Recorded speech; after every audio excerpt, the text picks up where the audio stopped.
Welcome into the Sun Devil Source 2-minute drill. I'm Jacob Rudner alongside Chris Cartman. And Chris, we just attended ASU's first practice of game week in their preparation for a contest against UNLV on Saturday in Tempe.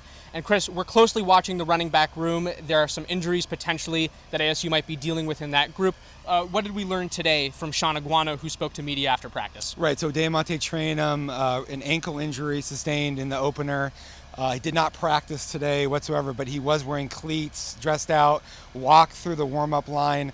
Sean Iguana was pretty coy about his status, nothing that really gave away whether or not he's going to be available. There's no indication, though, from what he did in practice today that he looks like he's getting ready to play against UNLV. And that's particularly of concern because Daniyel Ngata, who's their number 3 running back, is in a green non-contact jersey.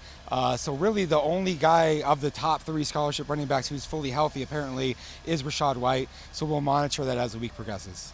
And Chris, we also spoke with Antonio Pierce after practice. He got to watch some of the film from ASU's season opening win against Southern Utah. What were some of his big takeaways from his study of what happened on that game? He said it was pretty much what he thought it would look like. There were some coverage issues in the secondary, a few breakdowns, a few things against the run. But overall, he was relatively positive about the film of that game. He did say moving forward that they need to really make sure that they're focused on stopping the run.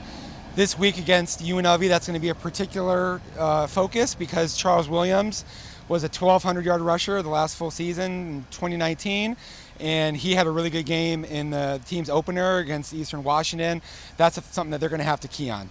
And Chris, in order to be able to do that, one of the guys that ASU is going to have to focus on, at least defensively, is DJ Davidson, the defensive lineman of the week in the Pac-12. One of 2 award winners for the Sun Devils, DJ Taylor, also taking home Special Teams Player of the Week. Just what we talked to both of those guys, what are some of your takeaways on them specifically this week, and kind of what can they do moving forward as far as their goals go? Sure, no surprise, right? DJ Taylor's clearly one of the best return men in the conference. He got the opportunity on punt returns, not just kickoffs, where Rachaad White had previously been the primary guy last year, and Taylor looked great. He had the 47-yard return that was stopped by the punter.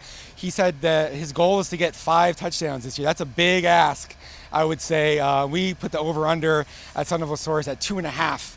So we're going to see. He clearly thinks that he's bullish on his ability to beat that.